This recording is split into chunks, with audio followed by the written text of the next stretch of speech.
on one of us is an attack on all of us. There's a moment for solidarity, and Elise Hogue spoke to this on the previous panel.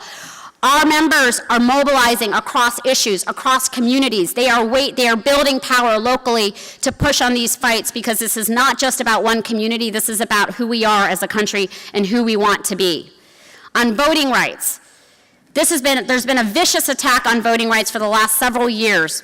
At least 10 federal courts in the last few years have found that states have engaged in intentional racial discrimination in trying to enact laws that prevent black and brown folks from voting. That is, I will say very clearly, that is a white supremacy agenda at work. We've got to call that out for what it is. Right now, we are alarmed about the prospects of mass voter purging, from coming out of decisions and enforcement decisions from this Justice Department, coming out of the Pence-Kobach Commission. I don't need to go into that so much more. We know that state-based legislation there's an affirmative agenda that we need you all to push, and there's been bipartisan support for automatic voter registration, for increasing early voting, for same-day registration. We need states to enact statutes that empower state attorneys general in the face of an attorney general who I said has been so intent on keeping us back and returning us back to 1980s criminal justice policy. We need state attorney generals to fill this breach. They need to be able to engage in investigations of systemic police conduct the way that the Civil Rights Division has been able to do in administrations that supported this.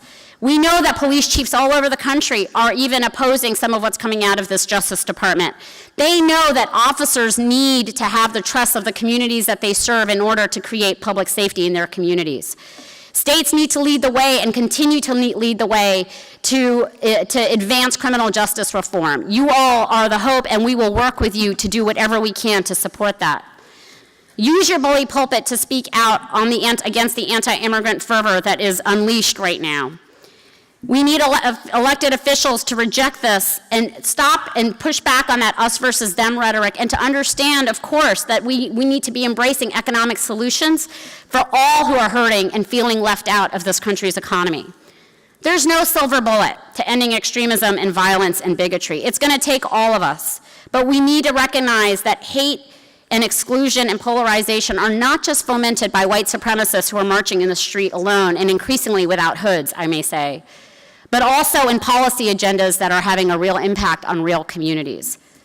I'll just close out by saying that it's often in times of crisis that we find our strongest voice, our solidarity, our power to fight hardest and most effectively to preserve the rule of law, to protect the vulnerable, and above all, to make justice real. We are fighting for the soul of our country right now, and it has to be understood that this isn't just about the symbolism of the marchers in Charlottesville. This truly is about the kinds of policies we set and the kind of country that we want to be. So thank you all for fighting for justice, fairness, and inclusion, and I hope you have a great, terrific day and panel. Thank you.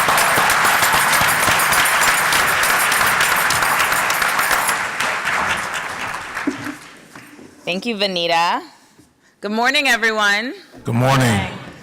My name is Ashley Allison. I also work at the Leadership Conference. I get to be one of Vanita's advisors, and I'm really excited to be here, so thank you for the 6th conference for letting me moderate this panel.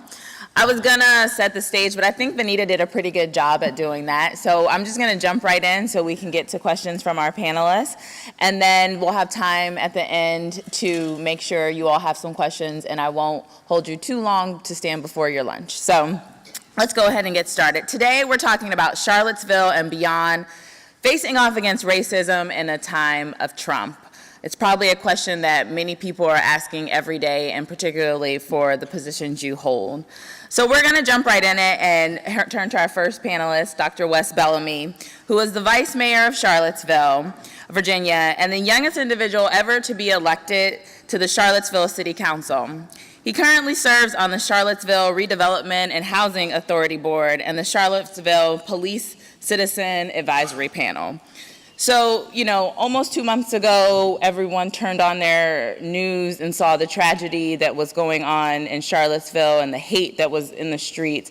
Can you talk to us a little bit about, one, how the city has been able to rebound from the activities that happened a couple months ago, and honestly from the activities that happened over this weekend, because we saw some of the I call them the tiki torchmen, the white supremacists, in the streets yet again. How has the city been able to rebound from that, and what have you been able to do as a city government official to help in the healing process? Sure. So thank you. And first and foremost, I'd like to thank all of you for having me. I would be remiss if I did not acknowledge Six, as well as this wonderful conference, for allowing me to be able to come and join you. And I also must say I am rather giddy, if you will, to be sitting next to my shero, Miss Jennifer, from Virginia. This woman right here literally always answers the call, stands up, not only rejects the notions of white supremacy from a state government perspective, but also whenever we see instances of injustice, she always stands up. And I think it is really important that we acknowledge that. If we can give her a round of applause.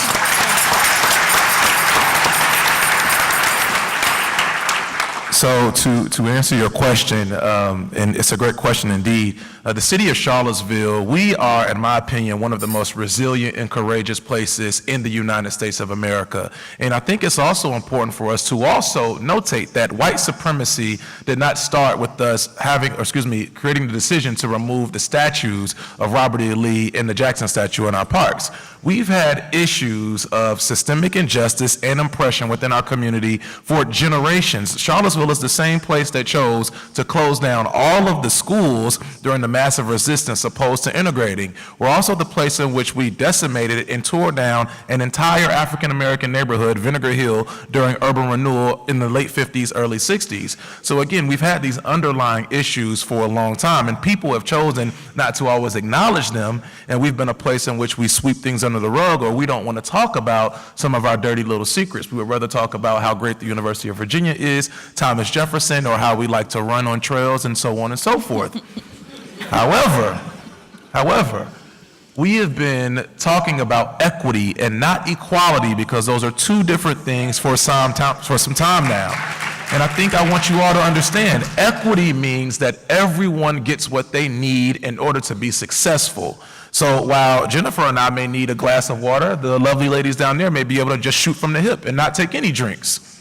But equality means that everyone gets the same thing. And what we need as a community is equity and not equality. So I really would like to encourage all of you to stop using the word equality, because that may have really got us into some serious trouble. Equity is what we need.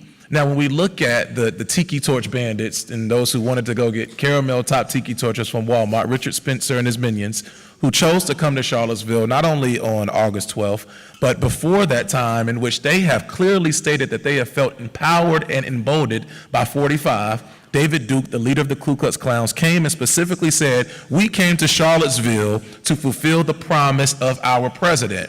So they were very clear in what they wanted to do, but what I think they did had the opposite effect, because we've seen our community become a lot more stronger, a lot more unified, and a lot more together based off of what transpired. Now, we've been putting in several different equitable practices. We passed an equity package earlier this year, which was nearly $4.5 million to underserved communities. When I proposed that legislation, my colleagues on council accepted it and voted for it 5-0. And after the aftermath, we've been doing a great job, we've been doing a better job of listening to our community. People have been very upset. They are traumatized by what happened, but not just from the events of August 12th. From all of the events that have taken place. And because of such, we are now in a position in which we can listen to the members of our community.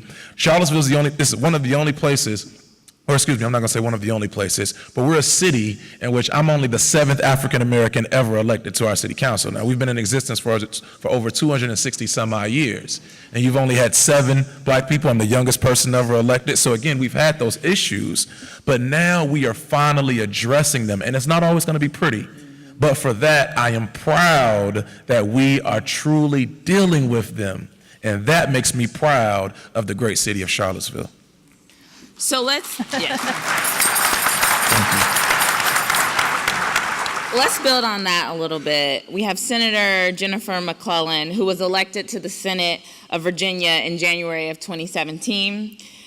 Senator McClellan chairs the Dr. Martin Luther King Jr. Memorial Commission and serves on the Virginia Indian Commemorative Commission and the Task Force on the Preservation of the History of Former Enslaved African Americans. She co-chairs the Capital Region Caucus and is a member of the Virginia Legislative Black Caucus, Rural Caucus, Women's Healthcare Caucus, and the Fire and EMS Caucus. Told y'all she's a shiro. Caucus, right? So, Senator McCollum, as a state senator, we've heard about the aftermath in Charlottesville and really what was happening before Charlottesville. Can you share with your colleagues what important lessons you've learned through these events and what people can start to do to build community outside of Charlottesville in their respective places? Because a lot of times people want to just go to the place where it happened and don't want to acknowledge that it's happening everywhere. We just got the news story in that place. So it's not so much what I learned, it was what was reinforced. Prior to being elected to the Senate, I served 11 years in the House of Delegates. And I want to start with a story. In 2009, Governor Bob McDonnell, every governor has legislative black caucus over for dinner. And the first time he had us over, this was also the beginning of the celebration of the sesquicentennial of the Civil War. Actually, I guess it was 2010. So we walk in the door, and there are gigantic portraits of Robert E. Lee and Stonewall Jackson. I was like, okay. Unlike other governors, he had state legislators from other states who were black who supported charter schools. Okay? So I sat next to Governor McDonnell, and he asked me, so Jennifer, how do you think we're doing with race relations? This is 2010 or 11, I can't. So they all run together after a while. And I said, well, Governor, we've obviously come a long way. The biggest danger, though, is not overt racism. It's implicit bias, ignorance, and how many people were born after Jim Crow who don't understand the long-lasting effects of slavery and Jim Crow on communities of color today. He said, all right, give me an example. So I had just 2 weeks prior to that killed on the House floor with a speech the first government-issued photo ID bill that made it to the House floor. Thank you. And I did it by telling another story about my great-grandfather who in 1908 maybe, went to register to vote, knew he was going to be given a literacy test, got all of the questions right, and the registrar looked to his assistant and said, I need more questions because this nigger got them all right. He answered the next set of questions, and then he was told he had to have 3 white people vouch for him. He went to a man who actually he grew up with, was born on a plantation owned by his father, and said, you've known me all my life, will you vouch for me? And after some convincing, he did. And I told that on the House floor to explain why voting is so important to communities of color. And the governor said, well, shouldn't we want to fight voter fraud? I said, well, okay, let's set aside the fact there's no evidence of a rash of people voting claiming to be somebody they're not. What do you need to get a government-issued photo ID? He said, well, you need a birth certificate. I said, well, Governor, do you know there are people in Virginia, born as late as 1940, who don't have a birth certificate? Well, no, I didn't know that. Why not? I said, well, Governor, the Racial Integrity Act of 1924 was passed in Virginia. It was the first time births were recorded, and you had to record your race. And the first director of the Bureau of Vital Statistics was a white supremacist. And on the application, you had 2 choices, white or colored. And if you didn't check colored, and he thought you were, you didn't get a birth certificate. And he said, I had no idea. And I thought, well, of course you didn't. You are a middle-aged white man who grew up in Fairfax. Why would you know that? Because you're not being taught it in school. So that is part of the problem. It's yes, white supremacists are bad. Yes, we have a president and an administration that are pushing forward a white supremacist agenda, but the bigger danger are those who aren't overtly racist, who think they're woke, who think, and I'm not just talking Republicans, let's be honest. Let's be honest. But they don't understand that you don't just repeal Jim Crow, or in some cases fight it over, in the court system, and then wave a magic wand and the effects are gone.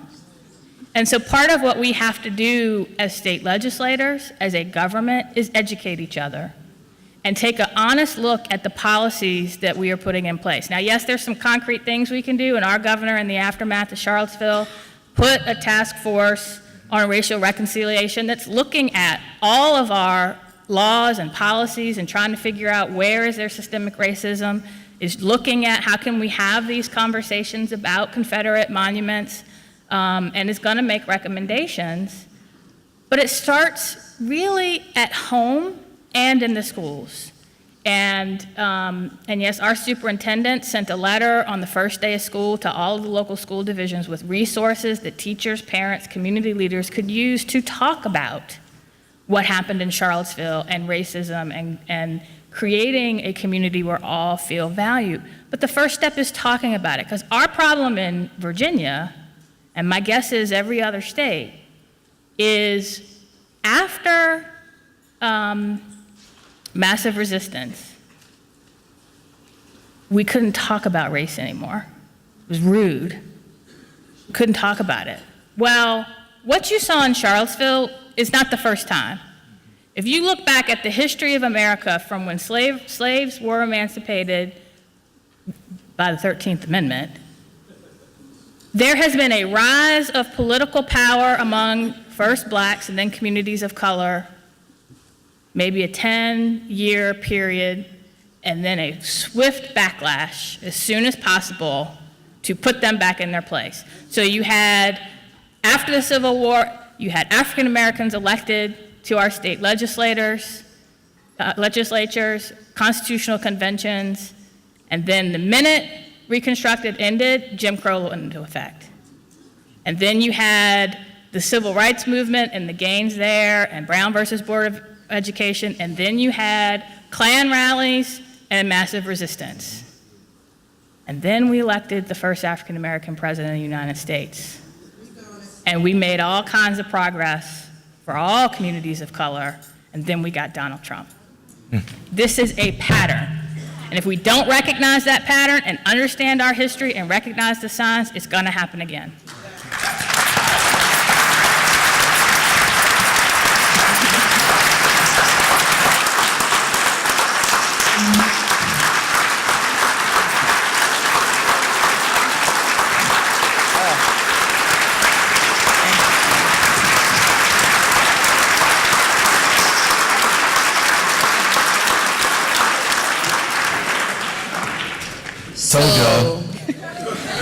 Told y'all. That's tough. I mean, there was a whole lot in there, and I'm not going to pretend to be that skilled of a moderator to dissect everything that you just said.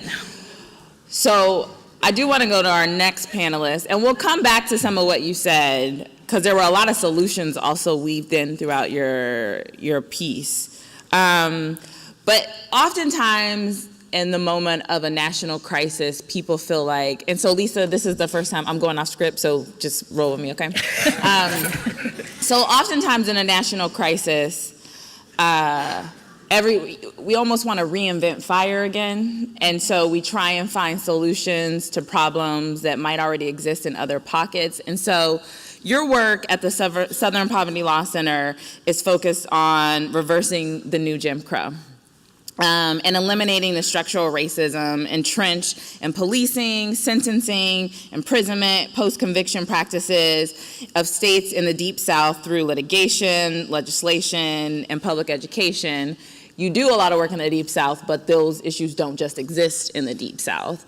So when we find ourselves in a national crisis after the election where it's clear that someone who touts white supremacists ideology and policies. And then in the aftermath of Charlottesville, oftentimes people in positions of leadership are looking for resources, help, so that they can still do their job, but also navigate these complicated conversations. So can you talk a little bit about what your work, how you focus your work, and what resources are available through the Southern Poverty Law Center that these folks in the room can turn to immediately to start navigating some of these issues in their location, in their communities? Absolutely. Hi, everyone. Good morning. My name's Lisa Graybill. I'm a Deputy Legal Director at the Southern Poverty Law Center. I have to first say, Senator McClellan, that is an impossible act to follow. I am very honored to sit here with my co-panelists, Dr. Bellamy, Representative Turner, and of course, Senator McClellan, and I thank y'all for the invitation to be here. The Southern Poverty Law Center, for folks who don't know, the organization was founded in 1971. Our headquarters are in Montgomery, Alabama.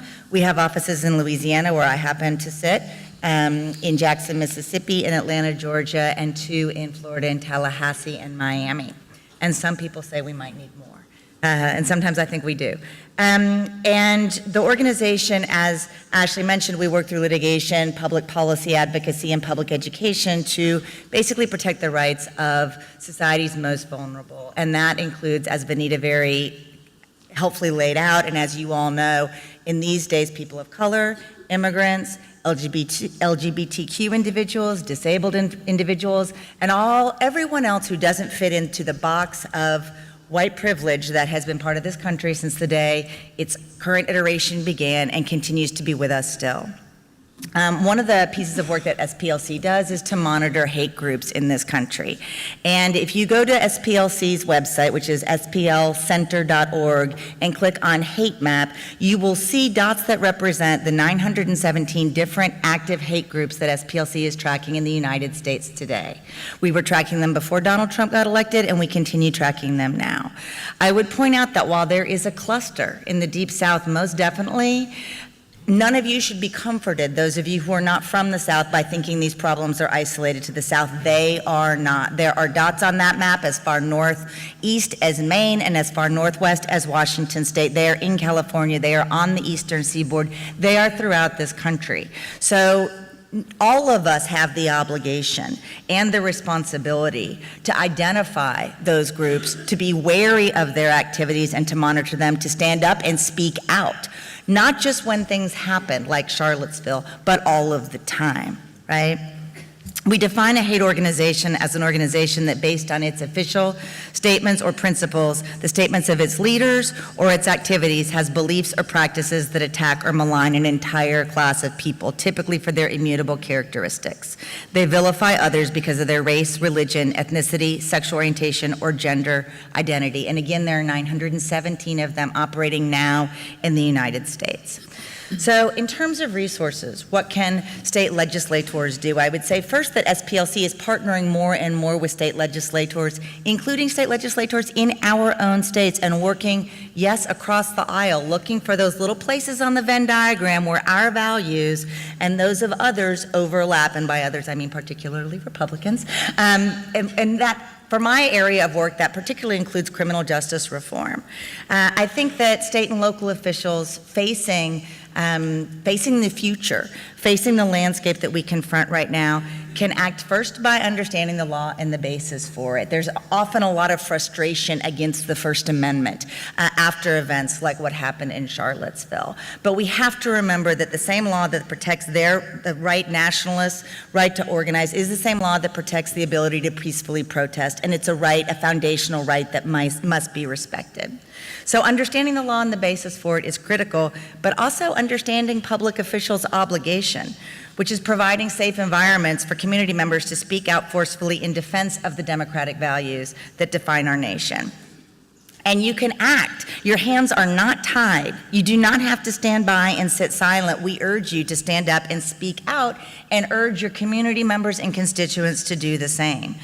We have, also on our website, we have a 10 Ways to Fight Hate guide that is a community resource intended for y'all and your constituents. And the very first principle of that guide is to act. The second is to join forces with allied groups, maybe the obvious ones and maybe the less obvious ones, right? This includes everyone from faith leaders to law enforcement to PTA members to just about everybody who can agree that these are not the values our country. Well, they are some of the values that our country is founded on, quite frankly. I can't say they aren't. But that's one of the things we have to change, right? Those are the values we have to change. And I know that they're none of the values that any of us here in this room share, and we have to work harder to broaden this circle and bring our communities in, and that does include educating. We need to support the victims who are targeted when events like those in Charlottesville occur. We need to speak up. We need to educate ourselves and our communities. These are themes that have been echoed. They start at the very, very earliest level of education. They start with children, which is one of the reasons why SPLC has a teaching tolerance program that provides free education materials to anyone in public schools across the country. And I invite you to encourage the schools in your communities to reach out. We will happily send them materials about how to have these conversations. And some of them are really hard, and oftentimes teachers are scared. This stuff is volatile. They can be anxious. But in my opinion, the worst thing you can do is shut down those conversations that are happening in kindergarten or in 5th grade, right? Kids need to understand why the biases they may be picking up, quite possibly not even at home, but through the media and through the public dialogue right now, not just squish down why those are wrong, but really have the conversation about what values mean and what tolerance is and why it's so important. And those are hard conversations, but the materials that we provide can help teachers navigate through that. Creating an alternative event, if you know that a hate group is coming to town, what gives them the media is when everybody shows up to protest against them, right? Silencing them by simply creating another bigger, louder, better, more hopeful, optimistic, and beautiful event somewhere else is a great way to detract the attention from them that they seek. Pressuring leaders, and I know that none of y'all need that pressure, but for those of us who live in places, and all of you, I'm sure, have colleagues who don't share your values, right? It's on us as constituents, y'all as colleagues, to continue to pressure those leaders and force them to come out and unequivocally denunciate hatred and intolerance. Staying engaged, teaching tolerance, and digging deeper, because this is a long fight, as Senator McClellan noted, and we're in it for the long haul. And the issues that I work on that really reflect the structural racism that has been embedded in the society from its creation, right? The issues that lead to mass incarceration, that lead to felon disenfranchisement, right? These are all issues that many of you are fighting in your states right now, that I'm lucky enough to have as a day job to fight every day. Looking deeper into prosecutorial policies, right? Really pushing for accountability and transparency in the elected officials that you work with that serve in your communities. Those are all ways that y'all can work, and we hopefully can work with you to push back against this environment and to prepare ourselves for the future when the cycle rolls again and we're in a position to keep pushing forward. Thank you. Thank you. Lisa, you talked a little bit about working with people you don't agree with. And I think a great example of that is State Representative Johnny Turner, who was appointed to complete the term of representing the House District 85 in January of 2010 after her husband, State Representative Larry Turner's untimely death. Representative Turner is a retired educator of the Memphis City Schools and is the executive director on leave of the Memphis branch of the NAACP.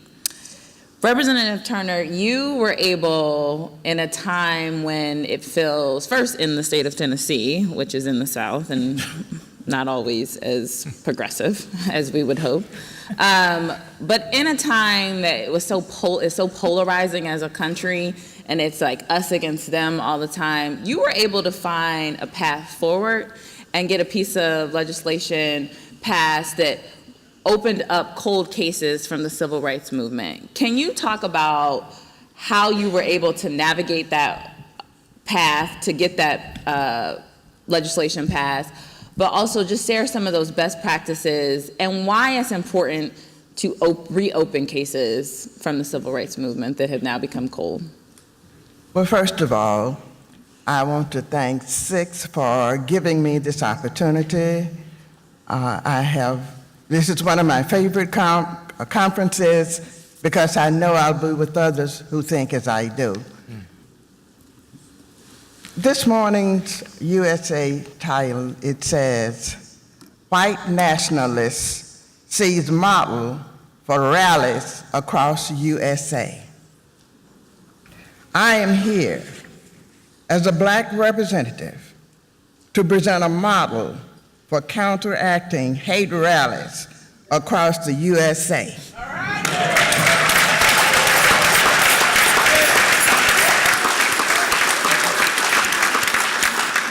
Because what it all boils down to, and Senator McClellan gave that example when the governor said he did not know, it says, you shall know the truth, and the truth shall set you free.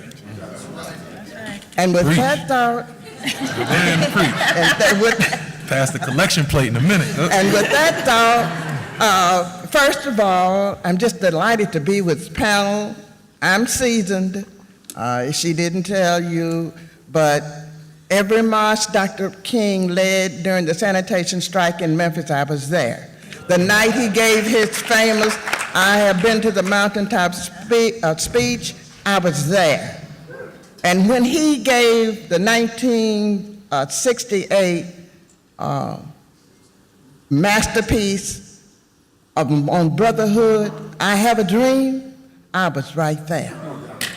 So what I'm talking about, what I live by, and what guides me in the legislature in the South are the experiences that I have had and how I have brought those experiences to each issue where I could get them in. Because if you should know the truth, if you don't know what I've gone through, if you don't know what my parents have gone through, when you judge me by what you have, and that's the problem with 45, he has not known what poverty is. But anyway, that's another speech. I could have been an unsolved cold case of the civil rights era. I told my story. I told the story during the 60s after the sit-in movement had subsided and the buses were integrated. And I was a student at Lemoyne College on scholarship. I didn't have any encyclopedias at my home. That means to get my work, I had to stay at the library, and I was always the last one to leave. And when I would leave, I would catch a number 4 walker. Number 4 walker would service the Black community, so they sat anywhere on the bus they wanted to. Then I transferred to the number 9 Norma, which we moved a lot. We had moved out in East Memphis, the borderline separating the African-American community from the white community. And the law said, because I had sat in, been arrested, jailed, told I would never teach in the Memphis City school system because I was a jailbird, it would be a poor role model for the student, but I'm here. And so when I get on that number 9, I say, I have made too many sacrifices to get to this time and this place. The law says I can sit anywhere I want to, and I would get and sit right behind the driver. Now that was all well and good until all the Black folk got off. You see, the bus was coming from downtown, and the maids and the cooks and those who worked downtown would always go to the back. And I would always be the only one sitting at the front of that bus. And there were about 10 white businessmen. White women didn't work back then. Only the men. These 10 men in these blue and black suits would be sitting all around me, all the Blacks in the back. And I would just sit there like I didn't see them. Well, that was well and good until I got to all the Blacks got off. Now, I could have gotten off that bus and walked the rest of the way home, but I refused. I said, I've got as much right to sit here as anybody else. Mm-hmm. And night after night, they call me every name under the sun but a child of God. And on 2 occasions, once by a drunk, they almost pulled my arm out of the socket And I was so afraid. And I said, Lord, please, I can't fight back, because if I fight back, I'll be another dead black girl, because it would be their word. Well, I wouldn't be around. I wouldn't have even been around. But every night I said, I have a right to sit here. My foreparents have given up all that they had. They've been treated as second-class citizens, and if I can, I'm going to ride this bus. And some nights the driver would wait past my stop and take me into the white community, and as I try to get off the bus, he'd try to catch my coat in the door. And I think about that.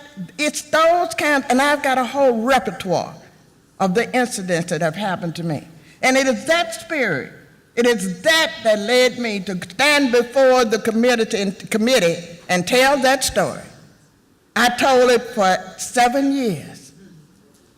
Last year, in the last assembly, it never got out of subcommittee. But last year, not this year, 2016, it got out of the subcommittee on voice vote. Oh God, I just couldn't believe it. I told my colleagues, you won't, but it made it out of subcommittee. Maybe they were tired of hearing my story, but it made it out.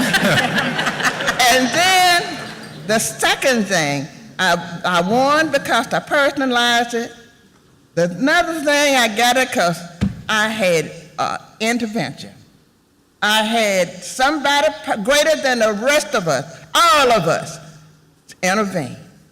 He was there for me, our maker, and he gave me it's like, well, let me get to the point.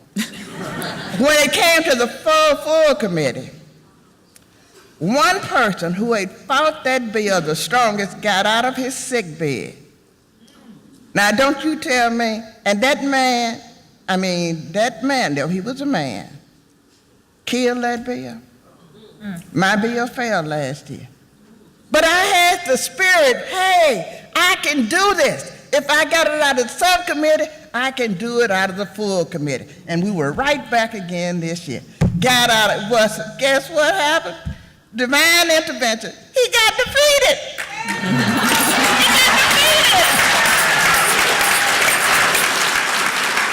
Just let him work his works. And Lord, in subcommittee, it got out.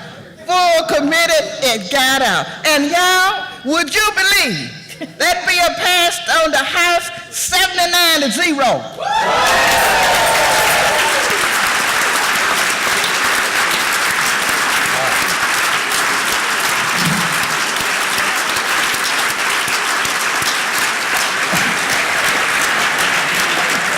And now, let me run through this bill very quickly. If I can do it, you can do it.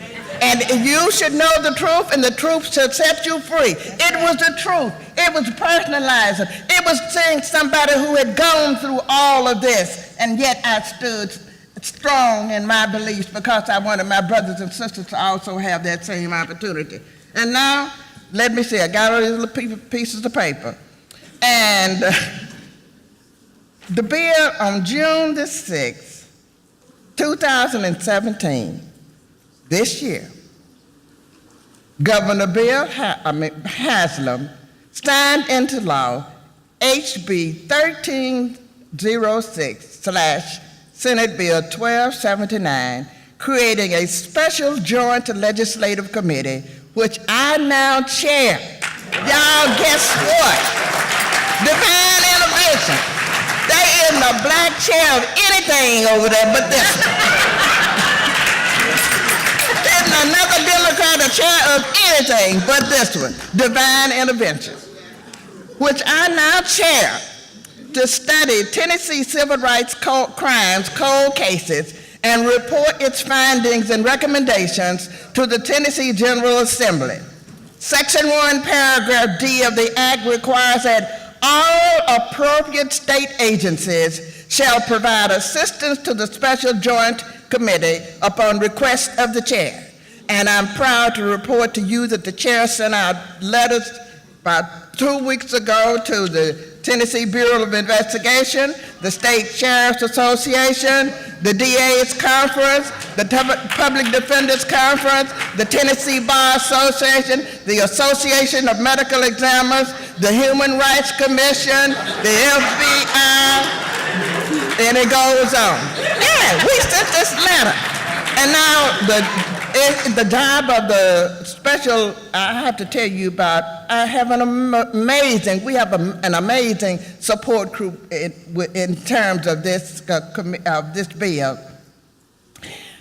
Attorney Emerson, a powerful lawyer out of the state of Jackson, Tennessee, has done this on his own. I have attended 3 events where he has had an event where someone who was killed, the stories, we'd be here all day, and you wouldn't leave because they're so horrible. You would not leave if you knew that in 1941, Edward Williams was the president of the NAACP, the first one to try to register to vote. He went to the courthouse that night. They came by night and took him out from his family. At midnight, they found his body several days later in the river, saying, and the coroner ruled that he died by drowning. They don't even know where his grave was. When they pulled his body from the river, the family identified him, and they would not let the family have the body. So he has an probably unmarked grave somewhere in a huge cemetery. Those were the kinds of things that were happening, simply because he wanted the right to vote. And if we could tell our children all the sacrifices that have been made, if we could tell those who don't go to vote that you used to have to be able to tell the number of bubbles in a bar of soap. But anyway, I'm Representative preaching too Turner, much. I want to talk a little bit about the voting piece here. Okay, all right. Then let this special Okay, I'll give you 30 more seconds because I actually think what you're saying is super important because we have to hear the stories of what you went through to get you across the finish line for success. But so often, people don't want to hear those stories. They don't understand how it directly connects to them today. And so, Senator, also, folks, we're coming somewhat to the end of our time, so if the microphones are in the audience, if folks have questions, you can start preparing yourself for that. But young people aren't voting. They didn't vote in this last election. Communities of color showed up sometimes, but an off year in 2018. It's hard to turn out communities, and oftentimes people only go to those communities the week before for get out the vote to engage that electorate to be engaged in those issues. So Senator McClellan, you talked a little bit about this and some of the other solutions, but I'll really open this up to all the panelists.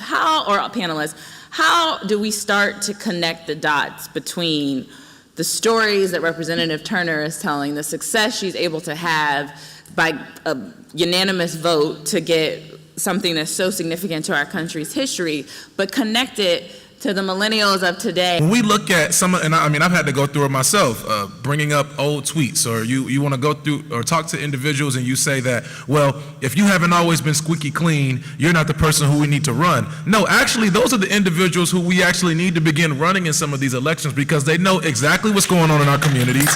They can attest and identify with those who have not always been perfect, but they actually care. I heard a speech from Brother Connors from Michigan, and also the brother here, Brother Bowen, Representative Bowen sitting in the front, and I heard them both speak about how important it is for young people as well as older people to be able to relate, identify, but also not pretend to be perfect.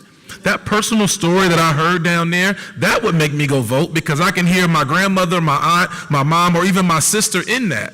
When I heard Sister Jennifer talking earlier, that would make me go vote because I can identify, I feel it in my bones. But if you come to me as if you're a perfect person, I don't want to go vote for you. I'd rather go back and play Xbox 360 or tweet.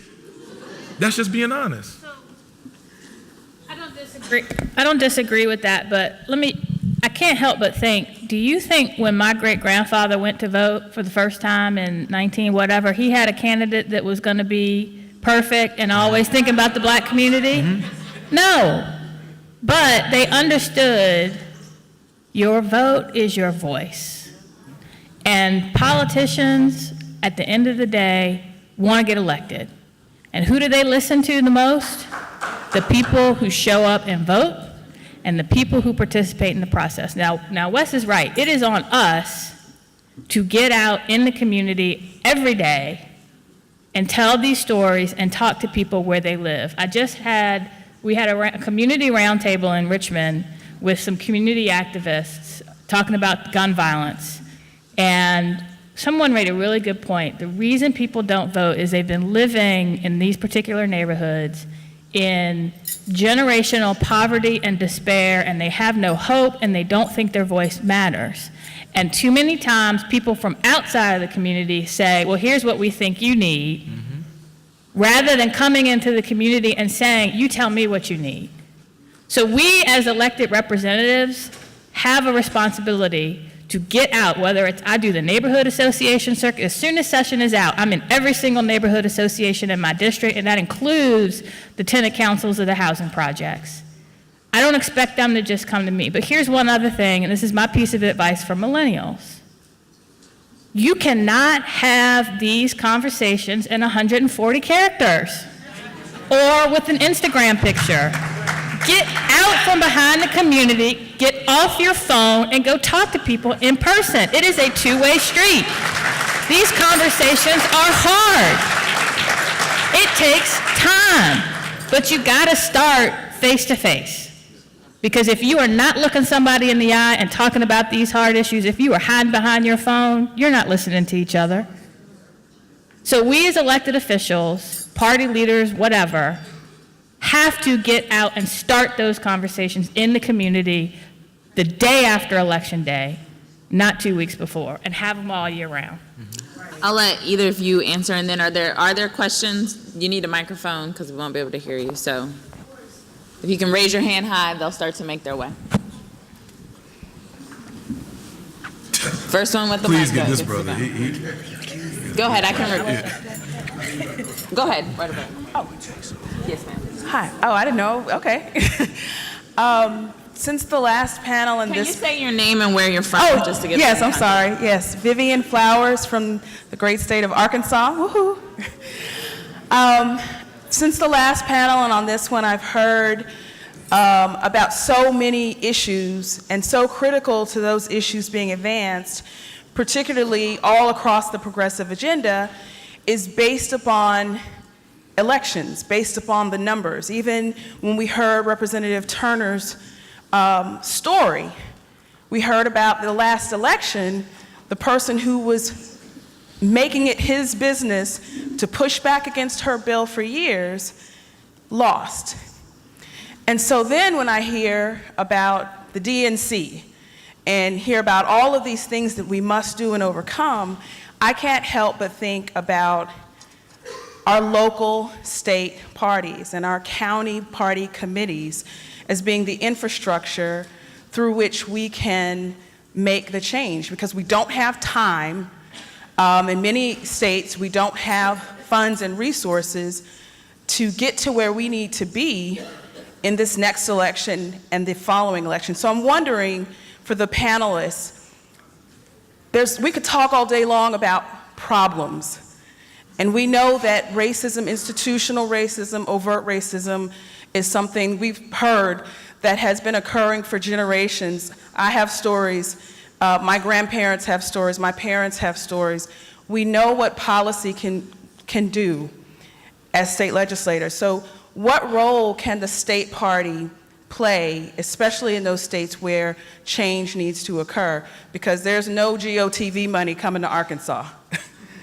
We don't have any more GOTV money coming to Arkansas. In 2010, we had, out of 6 congressional leaders,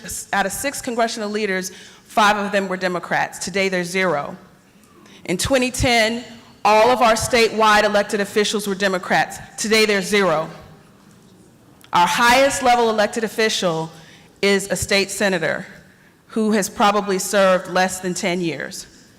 So can I add, so it also sounds like you're asking basically how do you build political power in places that might not be as democratic as you would like them to be. And also, but also, I'm just going to add on to, because there's like, every question won't be able to be asked here, but also a little bit what I'm hearing in here, and you all should respond directly to her question too, is everything going to be solved through an election? No. Because we always go, my first question after everyone had a chance to go was about voting. So as people who are elected, is everything going to be solved through an election? And if not, how else can things be solved? No, that's not my question. I know it's not your question. Okay. I know it's not. They heard your question. I'm just Okay. adding on to your question. So everyone can respond to each piece that. So really quickly, I really think community outreach, grassroots community outreach is the key. And everybody thinks that Barack Obama invented it, but he didn't. He just was the best at it, is getting out. A lot of people aren't going to come to the local Democratic committee meeting, but you have a black caucus probably. You probably have a Young Democrats. You probably have an LGBT caucus. And each of them, you should have an outreach plan where each of your constituency group organizations are reaching out to the community organizations that serve those constituencies, have a list of every community event that they have, and you show up. And you talk to people about why they should care about the elections, who your candidates are, who the party is, and you do that all year round. And then now we have elections every year in Virginia. And yet too often we recreate the wheel with the women for and the LGBTQ for and the whoever for, but those people don't go away after election day. They're still having their events, they're still having their conversations, and the party needs to break into that and not think of itself as a silo where they have to come to you. Mm-hmm. And who cares if it's just a state senator? You know, I'm the westernmost black senator in the state, and I'm in Richmond. I'm the northernmost black senator in the state. I don't just confine myself to the 9th Senate District. If anybody wants me to come out and talk to them, I've adopted all kinds of communities, and I come to them. And yes, that's where you can use social media and technology, but if you are not in those communities, if you're not present in those communities in person, you are never going to build those relationships. Go ahead, Senate Representative. Thank you for the question and for those comments. In my 14 years as Executive Director of the Memphis Branch NAACP, which for 10 of those years, we were the largest branch in the nation. In those 14 years, voter registration and voter education were paramount. And I drew, number one, the NAACP had one of the best training workshops, and it worked because we put it in place at that time. Dealing with, we would go to huge, like picnics and places like that, and somebody said, I don't want to vote. I ain't gonna, I can't, it's not gonna help me. If they had a child with them, you said, but what about your child? Don't you want a better life for your child? And it worked every time. You saw something that you could personalize about that individual. It may have been a child. It may have been that you were detected to detect that perhaps he or she didn't have a job. And you talked about how you elect people who are going to make life better for you. And another thing, I agree wholeheartedly, go wherever you can. But a technique that I developed when I was a school teacher, I taught gifted students. Well, I didn't start out, but I rose up the rank and I was teaching gifted students. And one of the classes that we had the freedom to create our own curriculum, and one of the curriculum we developed was the power of the vote and the importance of the law. And I translated that and took that into workshops that dealt with adults, and this is the way it goes. I said, close your eyes. And I said, this morning you woke up and you got out of your bed, you went to the restroom, you did, then I tell them, I said, a law was and everything that happened, the cover that was on your bed, that was a law that stipulated what the products were, what could or could not be included in. When you set your foot on that floor, there was a law that told them exactly what the dimension should be, how it was to be devised, whatever. You went to the restroom, I said, that was a law that regulated the amount of the toothpaste and all of that. And I said, then you go out and you get in the car, there's a law. That car had to follow certain stipulations. And then you get to the stop sign, you couldn't run that light because there was a law. And I said, in each one of those instances, you could have had a part or been a part of that by electing people who could respond to your needs. And I take that same thing. I said, if your light bill is getting cut off and you don't think it's right, that person was the director of that light company, was appointed by the mayor. So if you want the MLG&W to be better, you got to get the mayor. And show how it connected to their everyday life. That was the best time in terms of voter registration and getting people to understand the political process. And you just go all the way, deal with those things that you know your neighborhoods, you know the issues. Show them the relationship. Our people think that the only time we're supposed to turn out big is when there's the presidential race. There is more to life than the presidential race. Thank you. And let me thank my colleague, Representative Johnny Turner. I'm State Representative Antonio Parkinson for Tennessee. I represent the Memphis area, the north part of the city. One of the things, and Dr. Bellamy, I just want to address some of the things that you said that I agree with 100%. One of the things that we've done is we've created a culture in the part of the district that I represent of electing individuals that come from the ground up first.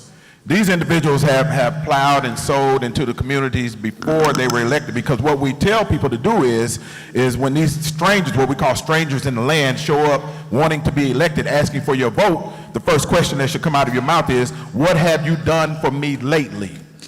But we want to make sure you ask a question here. So. Okay, yes, ma'am. Yeah. Thank you, ma'am. Sorry. I got redirected. So here's my question. Here's my question, kind of a question/comment. I think that I'm in a room of elected officials. I know what I'm working with. Thank you. I believe in my heart of hearts that we should meet these millennials and individuals where they are. And if they are on Instagram and Twitter, they've moved away from Facebook for you older folks, and they moved, into other. Here's the thing. If you remember this time last year, they used Instagram to create uprisings in every mall almost across the country. And that was young people that did that through their Instagram pages. And if they can harness that energy to do that, we can help them direct that energy into areas of policy and getting the right people elected. Thank you, ma'am. Thank you, sir. I don't know if anyone wants to respond. I think his question may be, how do we get people to do that in other places? He had a comment. That's fine. Okay. I can't see. We have a question Wave your over here. hand Okay. Right here, Park Cannon again from the Georgia House. The term domestic terrorism is used by both sides, supporting the oppressors and the oppressed. It's used by us and against us. An example of how it's used by us, we were able to humanize the white man who was an American who committed mass murder. An example of how it's used against us is Georgia Republicans pushed a domestic terrorism bill that included limiting blocking a sidewalk, which is protesting. So what resources are there for us to actually strengthen our messaging on what domestic terrorism means? So specifically for Charlottesville, just yesterday, as a matter of, today's Monday? Yes. Yeah, so Saturday night after Richard Spencer decided to come back to Charlottesville with his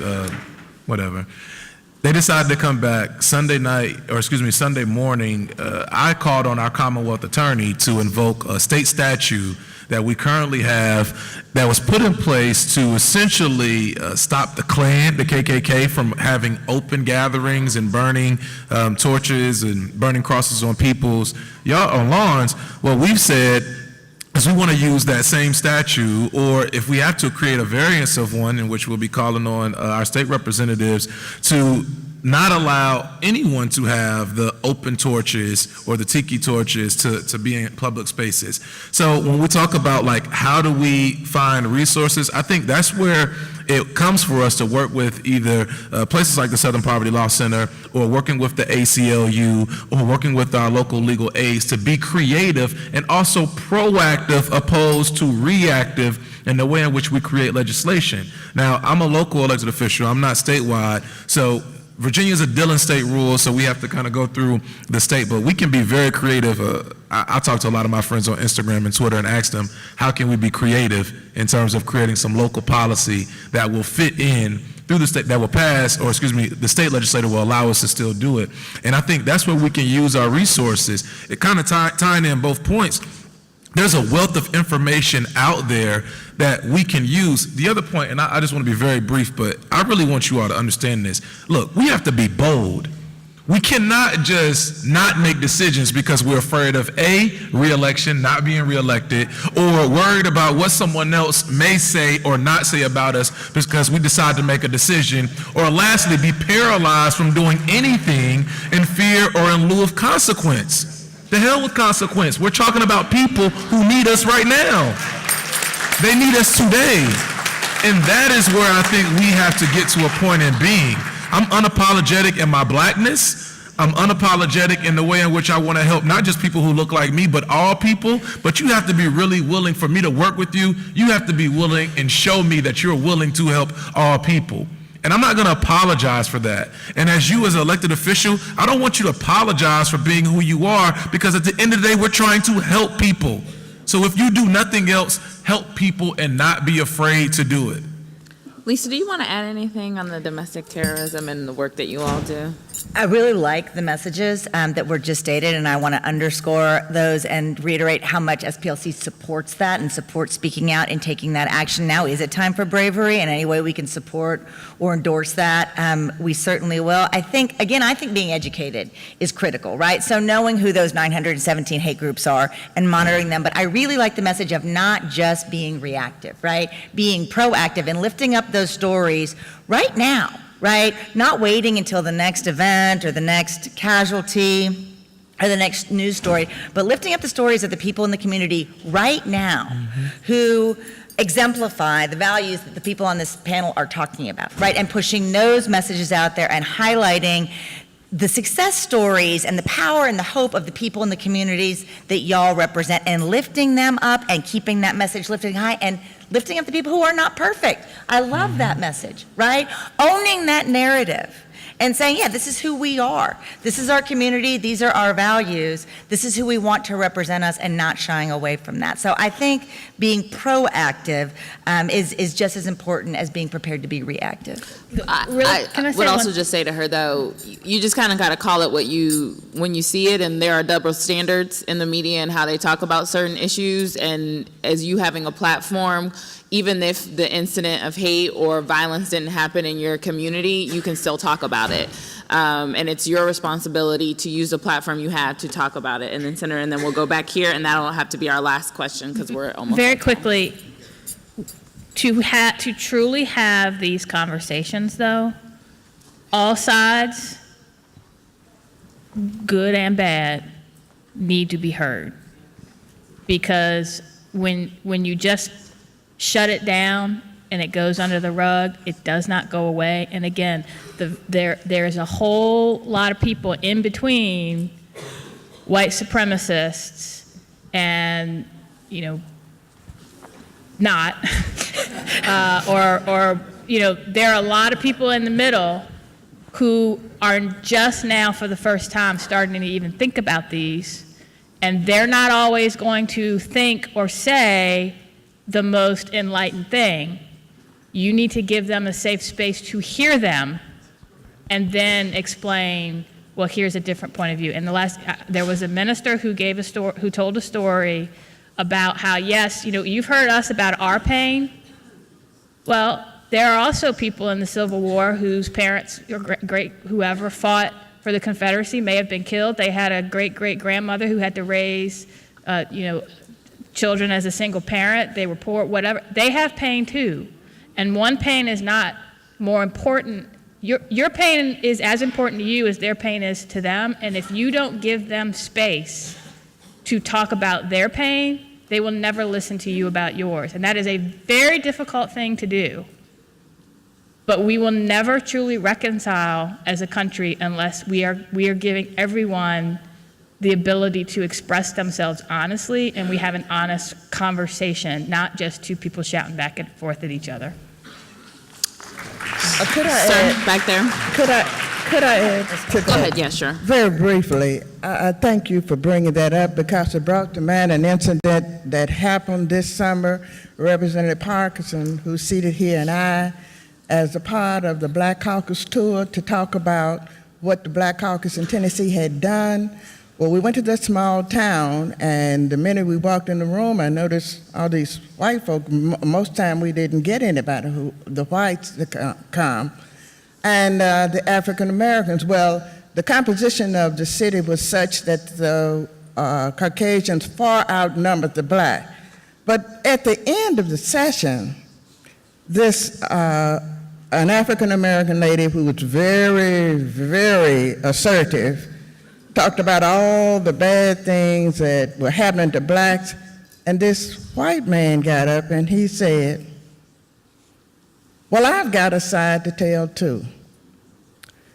And he told his side, and when he told his side, I said, oh my God, what am I in for? How are we gonna get out of here? This man is mad. And I told him about some of the things that happened during the 60s and the sub strike in Memphis, when Memphis, after Dr. King was assassinated, was torn apart. A group of African Americans and white leaders started talking about what you just said, dialogue, because each side had a story, and it worked. So I told the gentleman the same thing. I said, we need to, I know you have a point of view and others have a point of view. Somewhere in here, you need to find out and understand what each side, you need to know my pain and I'll know yours. Well, that went, Representative Parkinson went over, and I said, Lord, I got through that one. After it was over, Representative Parkinson said, the man with the cast on his arm, he got his arm broken in Charlottesville. And the other man had acid all over his body. I said, my God, thank you for helping me to come up with the best answer. That is, there will be two sides. And in Memphis, we have our problems just like everybody else. But those groups coming together, those groups in leadership, understanding the pain of each one of them, came to reconcile, and that is what we are going to have to do. We don't have to give anything. We just need to listen to each other. The truth, you should know the truth, and the truth shall set you free. But millennials are tired of talking.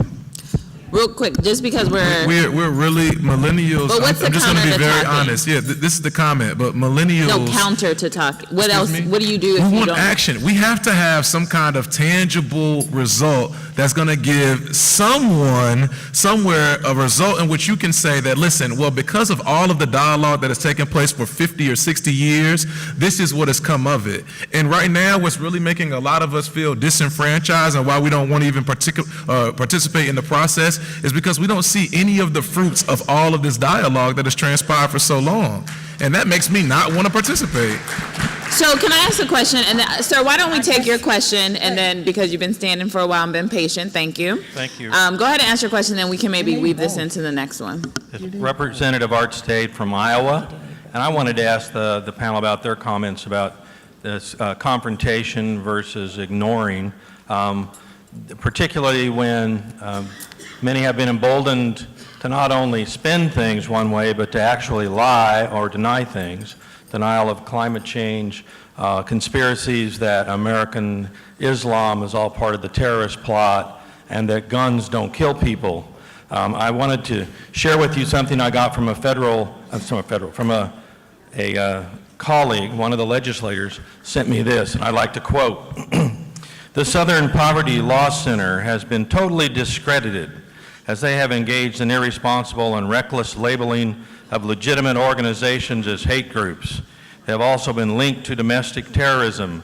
And further, even under the Obama administration, the Department of Army and the Department of Justice have distanced themselves from that group. So help me, how do you respond to legislators who say those things? Lisa, why don't we go with you and then? I think I missed the very end of that question. Did you hear it well enough to summarize the question? The question basically was, people, SPLC has been discredited. He's saying it's an elected official that's saying lies, basically. Right. And so what do you do to counter that? Is that correct, sir? Yes, how do you, do you confront them? Confront them publicly? Do you confront them privately? Do you ignore them because it's outright lies? I mean, I think it's some combination of all of the above. You know, we put our standards and the measurement by which we define hate organizations. It's on our website. We're transparent about it. We don't try to hide it. You know, we answer that. And it's not popular with everybody, right? Lots of folks criticize that list. We stand by it and answer questions about it. We do confront when questions are asked, we answer them, right? And hopefully they're asked in dialogue, we answer them in dialogue. When it's confrontational, we respond with the truth. We invite the critics, because again, that starts the conversation, right? And I'm happy to be part of that, right? And I'm happy to represent an organization that's part of that conversation and welcome the disagreement when it comes and use it as an opportunity to educate. I hope that addressed the question. So unfortunately, we are at time. I tried to state in the beginning that we didn't think we were going to solve the issue of white supremacy in this 45-minute session. Really? I think I held up to that promise at least. And a lot has been said today, and it's just the continuation of a conversation. You all are here because you don't want to be passive in the moment that we're in this country. You ran for office because you believe in this country and that the hope and potential that could manifest because of the work that you do across the aisle with each other.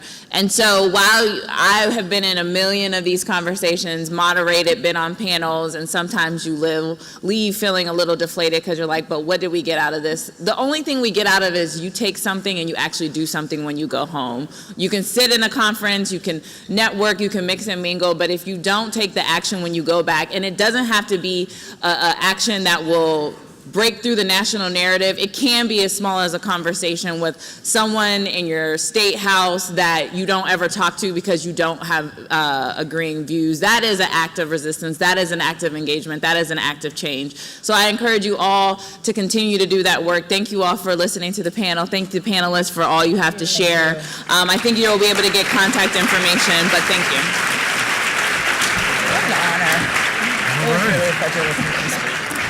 I enjoyed it. Did you say you have a solution for legislation going forward on precedent? Thank you. Just before we head off to lunch, I have a couple announcements. For folks with dietary restrictions, if you requested vegetarian, vegan, or gluten-free meals with your registration form, please touch base with your server as they come around and they can accommodate you. You're also going to be getting a reminder for the legislator survey via your text during lunch, and we're asking that you please fill that out. This is really a great time for us to hear from you about the issues that you're working on and the ways that SIX can help support you. And then also an announcement for tonight's reception that a reminder, Cecile Richards from Planned Parenthood will be speaking. Thank you and enjoy your lunch.